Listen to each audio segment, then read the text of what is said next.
Hello guys, good morning. आज है 12 अक्टूबर। 12 अक्टूबर के हम लोग करंट अफेयर और उससे रिलेटेड डेली एक्स्ट्रा फैक्ट भी हम बात करेंगे। ये जो आपकी डेली बेसिस क्लास होती है वो आपकी डेली एमसीक्यू फॉर्म में होती है। इसकी जो पीडीएफ चाहिए वो आपको टेलीग्राम और व्हाट्सएप ग्रुप पर अवेलेबल मिलेगी, जिसका लिंक आपको डिस्क्रिप्शन में मिल जाएगा। ये आपके ऑल गवर्नमेंट एग्जामों के लिए बड़ी ही सफिशिएंट क्लास है। तो चलते हैं, हम लोग स्टार्ट करते हैं पहले क्वेश्चन की ओर कि 2025 का मणिपुर वैश्विक क्रेता एवं विक्रेता शिखर सम्मेलन किस शहर में शुरू हुआ है? तो इसका जो राइट आंसर है इम्फाल है। कौन? इम्फाल। बात करेंगे मणिपुर वैश्विक क्रेता एवं विक्रेता शिखर सम्मेलन 2025 का शुभारंभ इम्फाल में हुआ है, जिसका उद्देश्य पूर्वोत्तर भारत में उत्पादों को वैश्विक बाजारों में जोड़ना है। यह सम्मेलन मणिपुर सरकार और वाणिज्य एवं उद्योग मंत्रालय के संयुक्त सहयोग से आयोजित किया गया है। नेक्स्ट क्वेश्चन है कि प्रधानमंत्री नरेंद्र मोदी ने कौन सी नई कृषि केंद्रित योजना का शुभारंभ किया है, जिसका उद्देश्य किसानों को आमदनी दोगुनी करना है? तो ये पीएम धन धान्य कृषि योजना। कौन? पीएम धन धान्य कृषि योजना।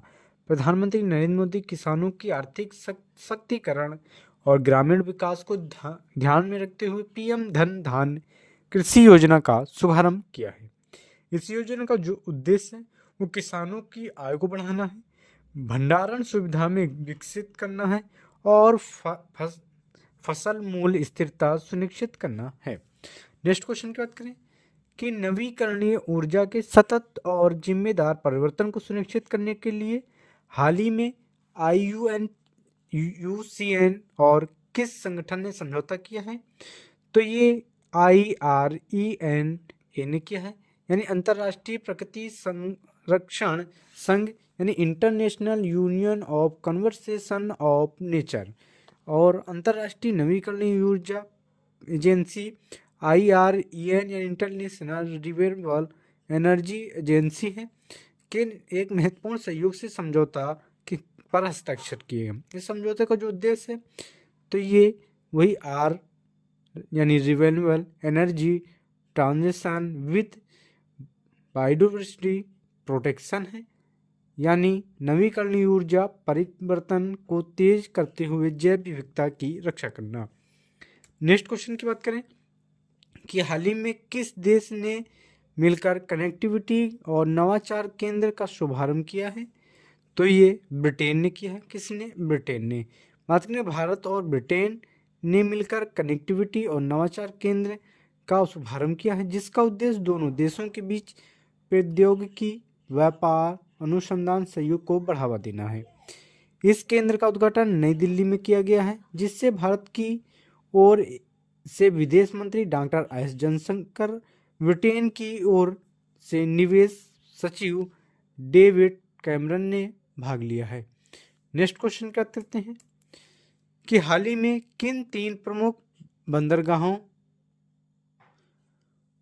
को हरित हाइड्रोजन केंद्र के रूप में मान्यता दी गई है?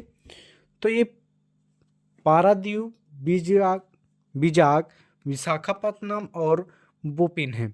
भारत सरकार के बंदरगाह नौवहन जलमार्ग मंत्रालय के 3 प्रमुख बंदरगाहों पारादीप ओडिशा, बीजाग आंध्र प्रदेश और वोपिन केरल को हरित हाइड्रोजन केंद्र के रूप में मान्यता दी गई है।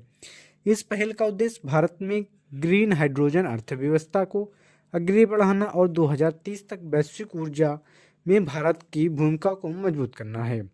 नेक्स्ट क्वेश्चन की बात करें कि तीसरे अंतर्राष्ट्रीय पर्पल मेले की मेजबानी भारत के किस राज्य द्वारा की जाएगी? तो ये गोवा द्वारा की जाएगी। गोवा राज्य तीसरे अंतर्राष्ट्रीय पर्पल मेला 2025 की मेजबानी के लिए चुना गया है। यह आयोजन विकलांगजनों के समावेश और समानता सशक्तिकरण को बढ़ावा देने के लिए किया जाता है। यह कार्यक्रम सामाजिक न्याय और अधिकारिता मंत्रालय द्वारा आयोजित किया जाता है, जिससे भारत के सहित 50 से अधिक देशों के प्रतिनिधि भाग लेंगे। नेक्स्ट क्वेश्चन है कि हाल ही में घोषणा की गई कि भगवान बुद्ध के पवित्र अवशेष पहली बार किस देश में कलमिकिया क्षेत्र में प्रदर्शित किए जाएंगे। तो ये रूस में किए जाएंगे, कहाँ, रूस में। बात करें कि भारत सरकार ने घोषणा की कि भगवान बुद्ध के पवित्र अवशेष पहली बार रूस के कलमिकिया क्षेत्र में लाए जाएंगे। यह बौद्ध संस्कृति और भारत रूस संबंधों के इतिहास में ऐतिहासिक अवसर हैं। कलमिकिया रूस का एकमात्र बहुल क्षेत्र है जहाँ बड़ी संख्या में काल्मिक बौद्ध समुदाय निवास करते हैं। नेक्स्ट क्वेश्चन की बात करें कि ऋषि सुनक ने हाल ही में किन 2 टेक कंपनीज में सलाहकार भूमिकाएं स्वीकार की हैं? तो ये माइक्रोसॉफ्ट और एंथ्रोपिक है। ठीक, बात करें कि जीपी पूर्व ब्रिटिश प्रधानमंत्री ऋषि सुनक ने माइक्रोसॉफ्ट और एआई स्टार्टअप एंथ्रोपिक में वरिष्ठ सलाहकार की भूमिकाएं स्वीकार की हैं।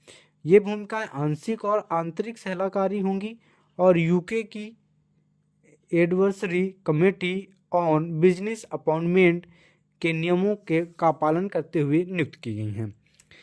नेक्स्ट क्वेश्चन है कि सरकार ने आयुर्वेद विद्यार्थियों के अनुसंधान और नवाचार को प्रोत्साहित करने के लिए स्पार्क कार्यक्रम कौन सा संस्करण शुरू किया है? तो ये चौथा संस्करण शुरू किया गया है। कौन सा? चौथा। बात करें कि आयुष मंत्रालय ने आयुर्वेद विद्यार्थियों के अनुसंधान और नवाचार को बढ़ावा देने के लिए उद्देश्य स्पार्क का चौथा संस्करण लॉन्च किया है। यह कार्यक्रम देश भर में स्नातक और स्नातक आयुर्वेद विद्यार्थियों को अनुसंधान परियोजनाओं प्रोजेक्ट के लिए वित्तीय तकनीकी सहायता प्रदान करता है। नेक्स्ट क्वेश्चन की बात करें कि हाल ही में किस संस्थान ने आयुष बीमा कवरेज और अनुसंधान सहयोग को सशक्त करने के लिए नई पहल शुरू की है? तो ये AIIN की यानी all India institute of Ayurveda. बात करें कि अखिल भारतीय आयुर्वेद संस्थान ने आयुष बीमा कवरेज अनुसंधान सहयोग को बढ़ावा देने के लिए पहल शुरू की है। इसके उद्देश्य की बात करें तो आयुष चिकित्सा को स्वास्थ्य बीमा प्रणाली मुख्यालय से लाना, अनुसंधान में माध्यमिक आयुर्वेदिक उपचारों और वैज्ञानिकों साक्ष्य आधारित विश्वसनीयता को बढ़ावा देना, निजी बीमा कंपनियों और अनुसंधान संस्थानों के साथ को प्रोत्साहित करना। ये हो गया हमारी 12 अक्टूबर के करंट अफेयर और उससे रिलेटेड एक्स्ट्रा फैक्ट भी।